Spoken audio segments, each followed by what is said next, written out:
Electronic warfare is the invisible dimension of modern combat.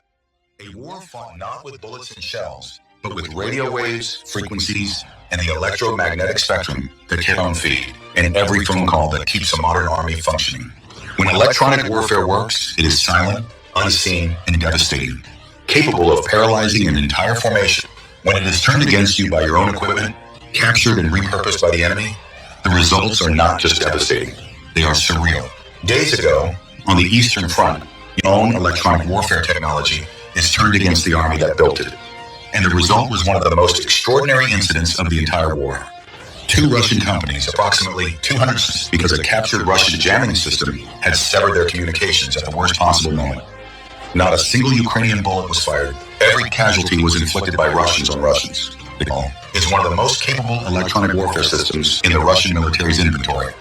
Designed to suppress mobile telephone networks, satellite communications, and radio data links across a mountain system that consists of a powerful broadband jammer, directional antennas, signal analysis equipment, and a crew of 4 to 6 trained operators. The system costs approximately 10 investment in electronic warfare technology, a field in which Russia has historically been considered a world leader. Ukrainian forces captured a JITEL system approximately 3 weeks before the events described in this account. It was remarkable. A Ukrainian special operations team raided a Russian electronic warfare position during a nighttime operation, overwhelming the security detail and seizing the system that are supposed to prevent sensitive equipment from falling into enemy hands. The crew, 4 Russian EW specialists, were captured along with the system, and their subsequent interrogation provided configuration procedures and technical documentation needed to operate the equipment. Ukrainian electronic warfare engineers, many of them civilians from Ukraine's pre-war technology sector, engineering, signal processing, and software development, spent approximately 1 week examining, testing, and reconfiguring the captured JITEL. The system had sustained minor dosing, a cracked display panel, but its core electronics were intact. The engineers repaired the physical damage, verified the system's functionality through controlled tests at rear area parameters to focus on the specific frequencies used by Russian military communications in the sector where the system would be deployed. The critical modification was the frequency targeting, the JITEL communications frequencies. Ukrainian engineers reversed this configuration, programming the system to jam the specific Russian military radio frequencies that Ukrainian signals intelligence had identified nets used by Russian battalion and company commanders, the logistics coordination frequencies, the artillery fire direction nets, and the encrypted digital channels used for drone control and targeting data, communications, an electronic warfare Trojan horse that would attack its creators with the tools they had built. The plan. Ukrainian intelligence identified the opportunity through careful monitoring of Russian frontline units rotated regularly, typically every 2 to 4 weeks, with one company moving into positions as the relieved company moved out. These rotations were conducted at night to reduce vulnerability to Ukrainian observation and fire. The rotation process was complex and required continuous radio communication between the incoming unit, the outgoing unit, communication that ensured the incoming soldiers knew which positions to occupy, which sectors to cover, where the minefields were, and which routes were safe. If that communication was severed during the company suddenly could not talk to each other, could not talk to their battalion headquarters, and could not verify each other's identity, the result would be chaos. 2 armed groups of soldiers moving Cape, unable to confirm who was friendly and who was hostile. In the paranoid, high-stress environment of the front line, where every shadow could be an enemy, where Ukrainian assault teams or soldiers had been trained to shoot first and verify later, the absence of communication would almost certainly lead to the most catastrophic of military disasters: friendly fire. Ukrainian planners identified in late February a company from the 27th Motorized Rifle Brigade moving in to relieve a company from the same brigade that had been on the line for 3 weeks. The rotation would involve through a network of trenches and communication paths that connected the rear staging area to the frontline positions. The timing, the route, and the approximate schedule had been determined through signals intelligence models. The captured JITEL was moved into position approximately 8 kilometers behind the Ukrainian front line, close enough that its 20-kilometer jamming radius would cover the entire Russian sector, where the Russian counter-EW systems would have difficulty locating and targeting it. The night. The rotation began at approximately 22:30. Ukrainian signals intelligence monitored Russian communication area and began moving toward the front. The outgoing company in the trenches was preparing to hand over its positions. Soldiers packing personal gear, NCOs briefing the incoming squad, company commander coordinating the timing with battalion headquarters over the tactical radio net. At 23:07, the Ukrainian EW team activated the JITEL. The effect was instantaneous and total. 20-kilometer radius went dead simultaneously. Tactical radios that had been carrying the routine traffic of a unit rotation, position reports, movement updates, cold but a wall of electronic noise.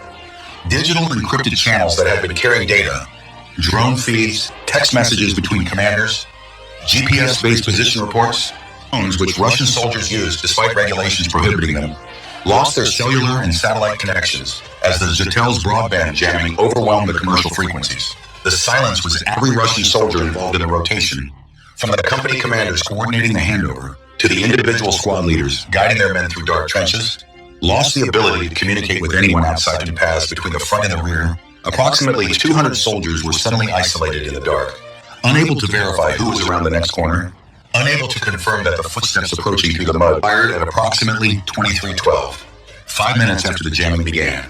The location was a communication trench approximately 300 meters behind the main front line positions, where Soldark encountered soldiers from the outgoing company moving rearward. Under normal circumstances, this encounter would have been coordinated by radio. Both companies would know exactly when and confirmed identities before the groups met. Without radio, the encounter was unannounced, unexpected, and, in the stress of sudden communications loss, interpreted by both sides as a possible enemy. A private, 20 years old, 3 months at the front, nerves already raw from the sudden silence of the radios, saw shapes moving toward him in the dark trench and shouted a challenge. Faced the mud, the stress and the darkness, he didn't process the words. He heard a voice, saw movement, and pulled the trigger. His squad, hearing their point man fire, opened up. The outgoing sole enemy assault team that had infiltrated their trench fired back. The firefight spread with the speed of panic. Soldiers who heard shooting ahead of them in the trench assumed the position was under attack, running into a chaotic, point-blank battle where both sides were shooting at each other from distances of 5 to 30 meters. Grenades were thrown in the confined space of the trenches, their detonations only. Machine guns opened fire from fighting positions, their operators shooting at muzzle flashes that belonged to their own comrades. The chaos was compounded by the complete absence of communication. Contact battalion headquarters to report what was happening. No one could verify whether the people shooting at them were Ukrainians or Russians. In the dark, in the mud, in the narrow trenches where visibility was the sound of gunfire and the muzzle flashes of weapons that could belong to either side. Ukrainian drone operators monitoring the Russian positions through thermal cameras watched the unfolding disaster with disbelief. The thermal imagery showed dozens of heat signatures, Russian soldiers firing at each other across a network of trenches with no Ukrainian forces anywhere in the area. Analyzed in detail, shows the distinctive pattern of a friendly fire engagement. No clear front line, no organized direction of fire, clusters of soldiers shooting in multiple directions, spreading through the formation as individuals began to understand what was happening. The shooting lasted approximately 40 minutes. The ceasefire, the friendly fire was eventually stopped, not by radio physical intervention. A Russian lieutenant from the incoming company, who had taken cover when the shooting began and had spent several minutes trying and failing to raise anyone on his radio, made a decision that ripped open the trench, removed his helmet to make himself more visible, and walked toward the heaviest firing while screaming at the top of his lungs, in Russian, repeatedly, with every profanity available to the length, and needed to stop immediately. He was nearly shot twice, rounds cracking past him from both directions as panicked soldiers fired at the figure moving in the dark. But his voice, continued unmistakably authoritative, gradually penetrated the chaos. Soldiers near him stopped firing. They repeated his ceasefire order to the men around them. The shooting decreased in intensity 23:50, 43 minutes after the first shot. The lieutenant then organized a head count. What he found in the trenches was the aftermath of a battle that should never have happened. Damages estimated at 8 to 12. The dead included soldiers from both companies. Men killed by bullets and grenade fragments fired by their own comrades in a battle where both sides believed they were fighting Ukrainians. Estimated 12 to 18. Wounds ranged from minor shrapnel injuries to gunshot wounds requiring immediate surgical evacuation.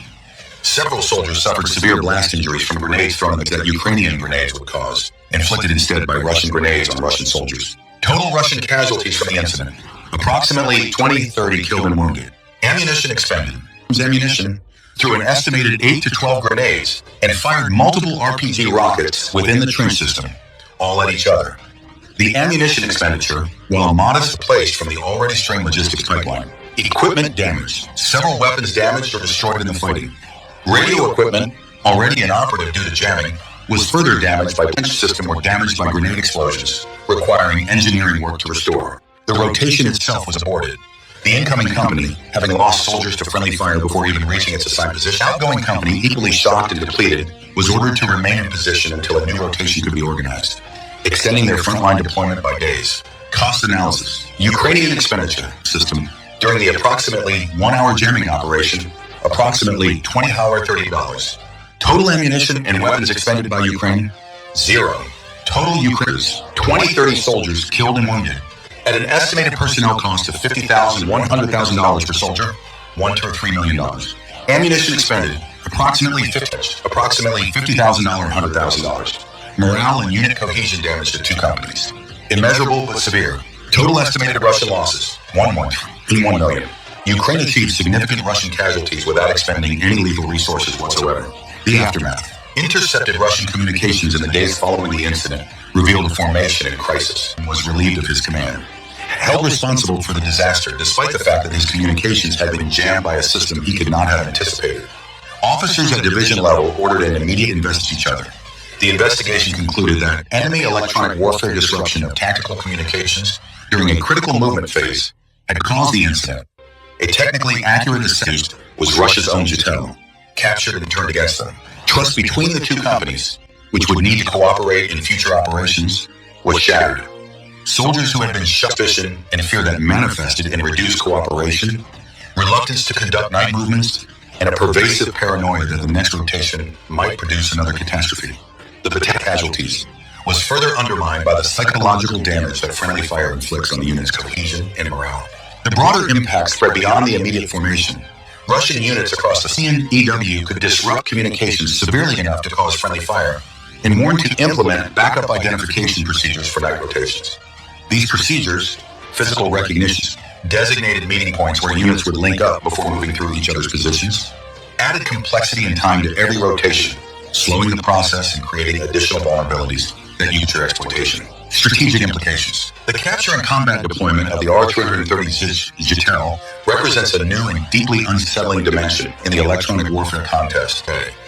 Ukraine has demonstrated that it can not only defend against Russian EW systems, jamming them, avoiding their effects, and working around their coverage, but capture them intact that reflects Ukraine's deep bench of civilian engineering talent and deploy them offensively against the very forces they were designed to protect. The captured Jitel, a $10 million that Russian factories spent months manufacturing, and that Russian EW specialists spent weeks configuring for operations in this specific sector, now jams Russian communications with the same devastating effectiveness that its designers intended it to have against Ukrainian targets.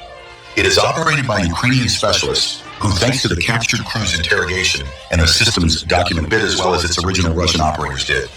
They know its range, its frequency coverage, its power output, and its optimal configuration for maximum disruption. They know because it inflict maximum damage on the army that built it. The psychological dimension of this weapon, turning an enemy's own technology against him, amplifies the physical effects far beyond what the casualty numbers of specialists who learn that a Jitel has been captured and redeployed will question the security of every EW system in the Russian inventory. If one Jitel can be captured and turned, any Jitel can, one can. The possibility, however remote, that the enemy might be operating your own equipment against you introduces a corrosive uncertainty into every level of Russian electronic warfare. Could our own system be jamming us? Is the EW support we're receiving actually protecting us? Or is it a captured system creating the conditions for our destruction? This uncertainty has practical consequences. Ukrainian forces may possess captured EW systems, will demand additional authentication procedures for electronic warfare coordination. Procedures that slow response times and reduce Russian EW units may be ordered to implement more robust self-destruct mechanisms for their equipment. Mechanisms that add complexity, increase the risk of accidental destruction, and consume engine. The entire Russian EW enterprise, one of the few areas where Russia entered this war with a genuine technological advantage, is subtly but meaningfully degraded by the knowledge that its own tools can sit in itself. 20 to 30 Russian soldiers killed and wounded by their own comrades joins the growing catalog of disasters that have been caused by Ukrainian electronic warfare and instances of the Russian military. The defector who betrayed his formation's positions, the Orlan 10 that was captured and flown over Russian lines, the Lancet that was hijacked and sent back to kill Russian officers or in the dark because a Russian jamming system operated by Ukrainians silenced their radios at the worst possible moment. Each of these incidents individually is damaging, Collectively, they create an atmosphere of trust, cohesion, and confidence that any military needs to function effectively. Russian soldiers who cannot trust their drones, their communications, their electronic warfare systems, are soldiers whose combat effectiveness is fundamentally compromised, not by firepower, but by doubt. Since February 2022, Russia has lost approximately 1,244 tanks, nearly 24,000 armored vehicles. And now, on a dark night in eastern Ukraine, approximately 20 to 30 of those casualties were inflicted not by Ukrainian weapons, but by Russian soldiers, triggered by a Russian electronic warfare system that now serves Ukraine. The mathematics of this engagement are unlike anything else in the war. 0 Ukrainian ammunition expended, 20 to 30 Russian casualties inflicted. Not by Ukrainian firepower, but by Ukrainian intelligence, Ukrainian engineering, and the exploitation of Russian vulnerability. Every soldier in the trench will wonder, is this a technical malfunction? Is this routine interference? Or is this the prelude to another nightmare? Another 40 minutes rats? Another morning spent counting bodies that fell to friendly fire? Another investigation that concludes with an officer relieved of command in a formation too traumatized to fight? Ukraine didn't fight. The most devastating weapon on the battlefield was silence, and Ukraine owned it completely. Ukraine fights, Ukraine jams. Ukraine lets Russia destroy itself. This is Iron Front. The battle